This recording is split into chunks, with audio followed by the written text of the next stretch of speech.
Getting to know the story behind the headlines. Akron News Now reports with more depth on the stories you need to know on WAKR News Now. The transformation at the University of Akron could continue. Vice President for Capital Planning and Facilities Management Ted Curtis says university officials are getting input about all the work that's been done over the last decade and what kinds of things could be in store over the next 10 years or so. Well, we need to improve some of our vehicular traffic patterns that move through the campus. We need to smooth out some of the parking situations. We need to improve many of our older buildings which house academic facilities.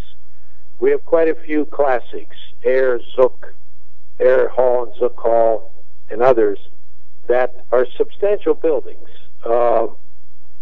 As some people say, the skeleton is strong. It just needs some refreshing.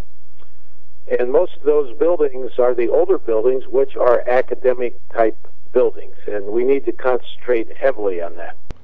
They're working with the same Massachusetts firm that came up with the first plan. Well, we're getting close to the point where Sasaki will be asking us to probably come to Boston and sit with their total staff and exchange ideas, sort of like a working session, where ideas will be exchanged and their staff will be sketching and drawing while we're talking, because we're getting to the point now where they're going to start honing in on suggestions and answers to some of our growth problems. You know, growing is great, but with that you develop new problems.